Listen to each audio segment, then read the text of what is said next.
राजा साहब आने ही वाले हैं। हाँ, यहाँ किसे होशियार होना है। इस रियासत में जिंदगी एक तवील नींद के मानिंद दिखाई देती है। मैं दिन भर आराम से रहता हूँ। क्या आज इस दरबार में कोई मजेदार ड्रामा होगा क्या? अगर ऐसा हुआ तो पूरे माहौल में जान पड़ जाएगी। अगर ऐसा ना भी हुआ तो मुझे उतनी ही खुशी होगी।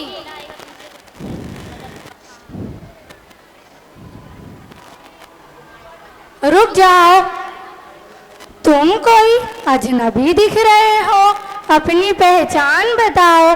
तुम ठीक कहते हो, मैं यहाँ मेहमान ही तो हूँ। तुम्हारी रियासत के मशरिक में गंगूर नाम का जो जंगल है, मैं उसके दानिशमंद साधु का चेला हूँ। यहाँ क्यों आए हो? मैंने इस रियासत अंधेर नगरी और इसके अजीम राजा चौपट के बारे में हैरत अंगेज कहानियाँ सुनी हैं। मैं खास तौर पर इस बात से मुतासिर हुआ हूँ कि यहाँ के बाजार में हर चीज एक ही दाम फरोख्त होती है, ना कोई पेचीदगी, ना कोई किटकिट। सही सुना है तुमने। हमारी इस रियासत में तुम सबसे महंगी मनपसंद मिठाई भाजी की कीमत में खरीद सकते हो। टका शेर भाजी, टका शेर खाजा, टका शेर आलू, टका शेर रसगुल्ला। जबरदस्त! इस रियासत में रहाइश इख्तियार करना उम्दा ख्याल है, लेकिन आज मैं दरबार में हाजिर रहना चाहता हूँ। जाओ, वहाँ कतार में खड़े हो जाओ। हम लोग जाएंगे।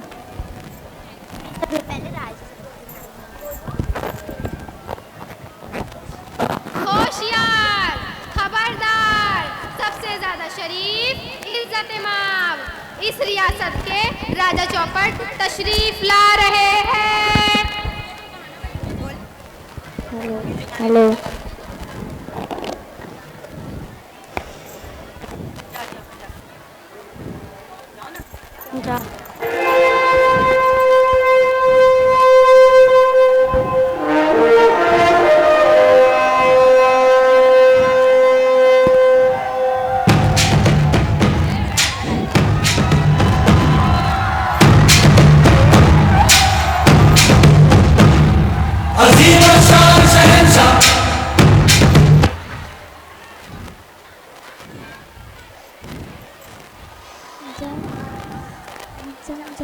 नहीं लेटना नहीं,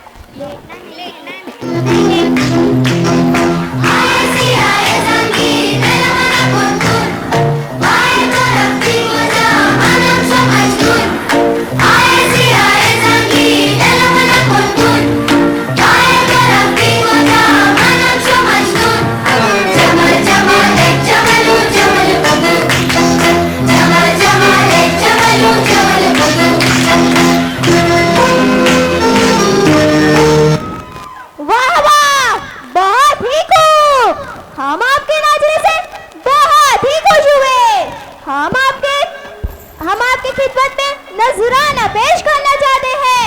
पहरेदारों, हमारा पालतू कुत्ता इनको दे दो। कल जो हमने 20 रुपए के 4 चूजे लाए थे, वो भी इनको दे दिया जाए। शुक्रिया महाराज। साला कंजूस राजा। कितना कंजूस है। किसने कहा ये? नहीं महाराज, मैंने नहीं, इसने कहा। नहीं महाराज, मैंने नहीं, इसने कहा। नहीं महाराज, मैंने नहीं कहा। नहीं महाराज, इसे सलाखों के पीछे डाल दो। नहीं महाराज, मैंने नहीं कहा।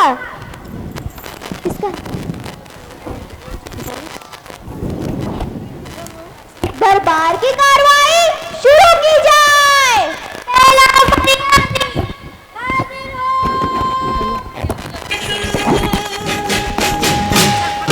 नायक नहीं, खलनायक हूँ मैं। नायक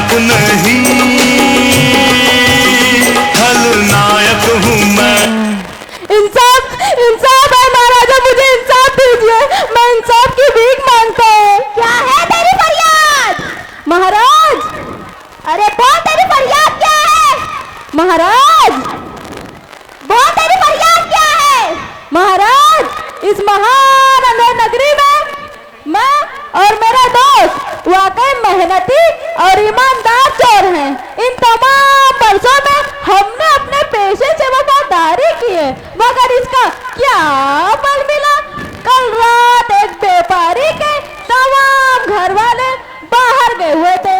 बड़ी मशक्कत से हमने व्यापारी के घर की दीवार में एक बड़ा होल बनाया और जैसे ही मेरे दोस्त ने उस होल के जरिए अंदर दाखिल हुआ, तब अचानक वो दीवार गिर गई और मेरा दोस्त फौरन हलाक हो गया और मैंने इकलौता और शराकतदार दोस्त खो दिया। महाराज, इस व्यापारी का कसूर है कि वो ऐसी कमजोर दीवारों वाले मकान में रहता है। व्यापारी को फौरन यहाँ लेकर आओ। जिंदगी के बदले जिंदगी और मौत के बदले मौत।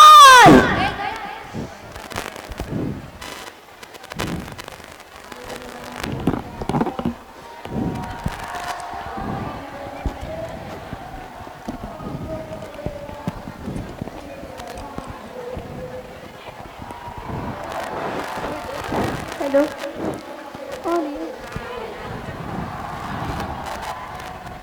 नहीं, मैं ही क्यों?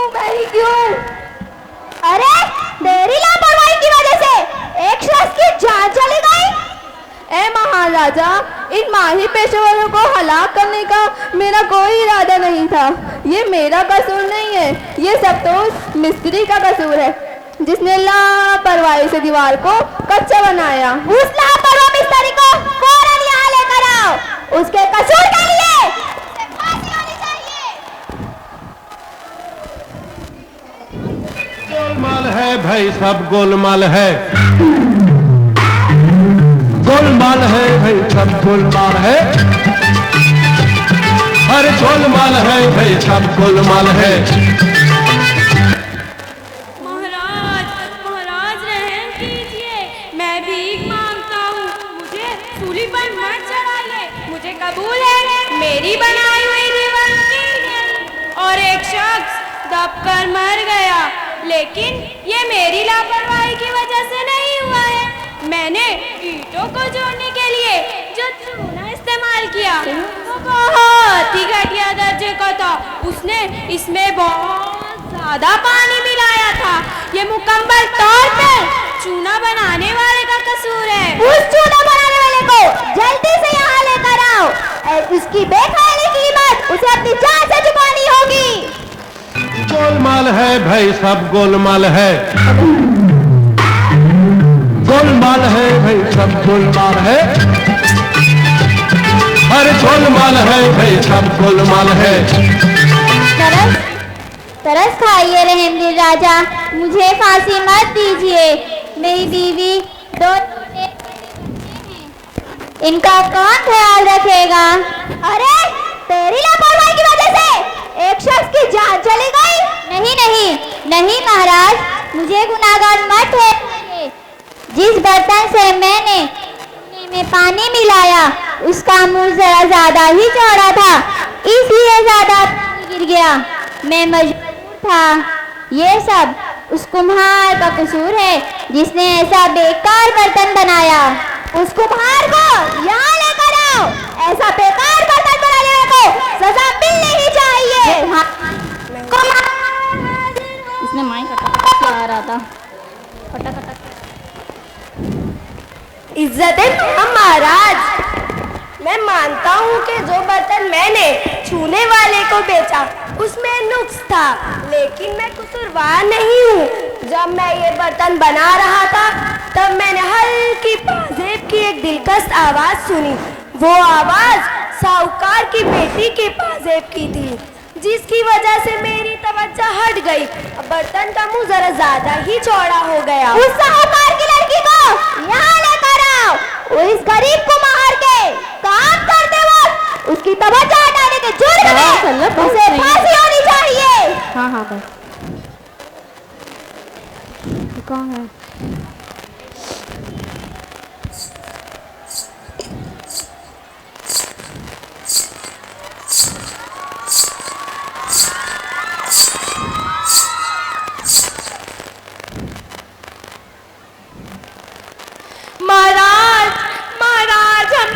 को छोड़ दे महाराज, हमकी इकलौती औलाद होए और अगले सोमवार का बिया होए वाला है। परेशान मत हो बाबा, कहती हूँ परेशान ना हो, लो राजा का सूली पे चढ़ा दो। बहुत ही ज्यादा इज्जत महाराज, मैं बहुत कम अपने मकान के बाहर कदम रखती हूँ, लेकिन जैसा कि मेरे बाबा ने कहा अगले हफ्ते मेरी शादी होने वाली है और मेरे जेवर तैयार नहीं है। मुझे सुनार की दुकान पर यह कहने के लिए जाना पड़ा कि वो तेजी से काम करे और वक्त पर मेरे जेवर दे दे। कुम्हार की दुकान रास्ते पर है, मैं क्या कर सकती हूँ? ये सब सुनार की खता है। अगर वो वक्त पर मेरे जेवरात दे जाता तो मुझे कुम्हार की दुकान के सामने से गुजरना ना पड़ता। तो तब सुनार को बुला भेजो और पिलाता फिर उसे फांसी पर लटका दो। गोलमाल है भाई, सब गोलमाल है, गोलमाल है भाई, सब गोलमाल है, अरे गोलमाल है भाई, सब गोलमाल है। ओ शरीफ राजा, मैं आपसे इंतजार करता हूँ, आप मुझे किस तरह ऐसी सख्त सजा दे सकते? मैं तो सिर्फ आपके हुक्म की तामील कर रहा था। आपने मुझे तमाम काम एक तरफ रखने और नानी साहिबा के सालगिरह से कब इनके साथ करने का हुक्म दिया था, इसलिए इस लड़की के साथ बनाने में देर हो गई। इंसाफ के नाम पे हुजूर आला मुझे माफ करे, मेरी जान बख्श दे, मैं तो सिर्फ आपके अहकामात पर अमल कर रहा था। बस अभी सुनार को सूली की तरफ लेकर जाओ और फौरन लटका दो। ए भैया रहम कीजिए, मैं तुम्हारे पाँव पकड़ता हूँ, मेहरबानी करके मेरी जान बख्श दीजिए, सिर्फ एक मर्तबा इस वक्त मुझे जिंदा। ए महान राजा, ए महान राजा।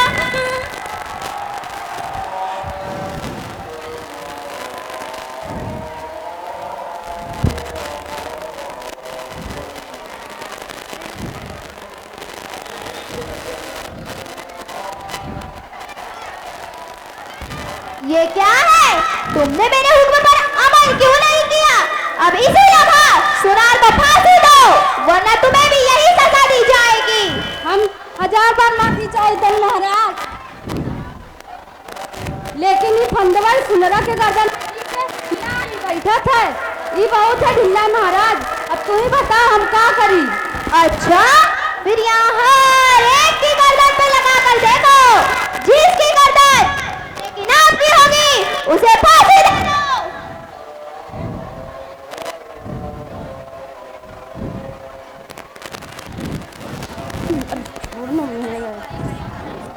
हम ही लोग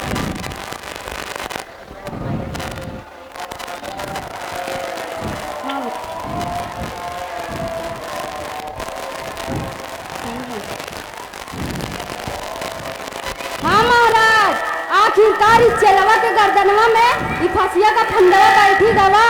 लेकिन मैं ही क्यों तेरे गले में आया? ये तो फांसी पर चढ़ाया जाएगा। हा हा हा, आखिर इंसाफ हो ही गया। ढीला ताकीर, इसे सूली पर चढ़ा दो। नहीं महाराज, ऐसा मत कीजिए, मुझे जिंदा रहने दीजिए।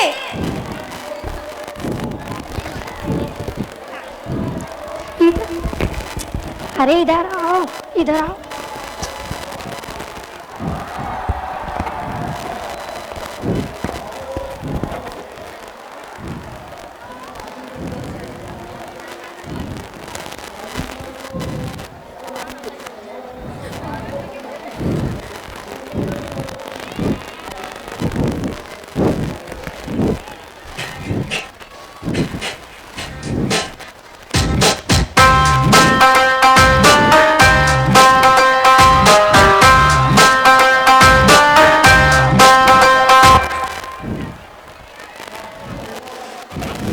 ये क्या है?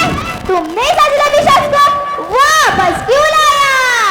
और ये कौन है? माफ कीजिए महाराज, लेकिन दरअसल हम उलझन में हैं। हम इस जवान को फांसी पर लटकाने ही वाले थे। ये आदमी हमारी तरफ दौड़ते हुए आया और इल्तिजा करने लगा कि इसकी वजह इसे लटकाया जाए।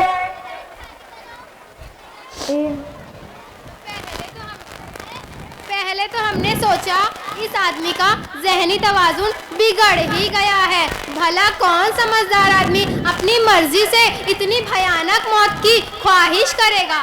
मगर ये नौजवान शख्स बताता है ये आदमी उधर के जंगल का एक दानिशमंद साधु है और वो खुद इसका चेला है। इज्जत माम महाराज, तुम बहुत ही दयालु हो। मेहरबानी करो और मेरे चेले की बजाय मुझे फांसी पर चढ़ने की इजाजत दो। मैं तुमसे इल्तिजा करता हूँ। कैसी अजीब दरख्वास्त है ये? क्या मैं पूछ सकता हूँ?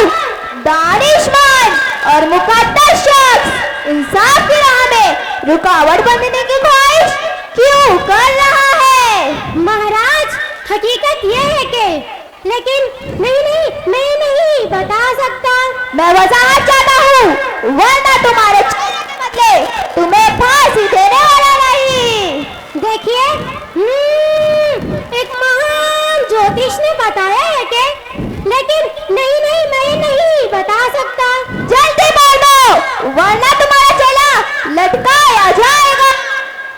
वो महान ज्योतिष ने पेशन गोई की है कि आज के दिन इस रियासत में जो भी सूली पर चढ़ाया जाएगा अगला महान राजा बनेगा। अगला महान राजा?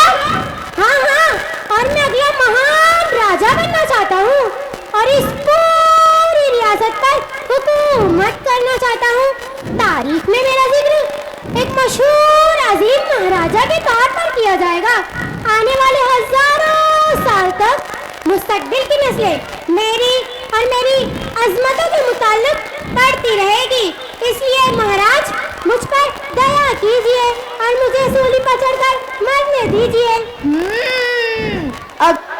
राजा अगले लाखों वर्षों की शोहरत क्यों दूसरे तीसरे किसी को नहीं, मुझे ही मिलना चाहिए। पहल करो, मुझे सूली की तरफ लेकर चलो। जब करो, वक्त जाए मत करो। अगले जन्म में कितना हैरत अंगेज होगा मेरा नसीब।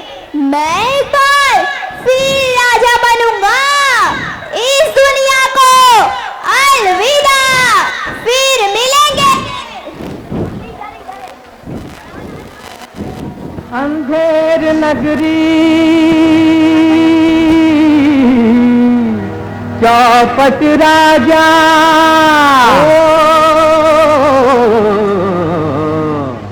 अंधेर नगरी चौपट राजा, अंधेर नगरी चौपट राजा। जिसमोल भाजी उस खाजा, उस खाजा हो।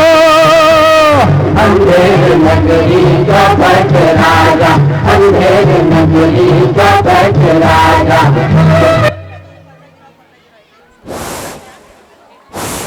देखा आपने किस तरह एक तालीम याफ्ता शख्स ने अपनी समझबूझ और इल्म से न सिर्फ अपने शागिर्द की जान बचाई बल्कि एक बेवकूफ़ राजा से भी अवाम को निजात दिलाई। एक तालीम याफ्ता शख्स पूरे समाज के लिए बाइस फ़ख्र होता है, जबकि एक जाहिल पूरे माशरे के लिए वबाल जान होता है।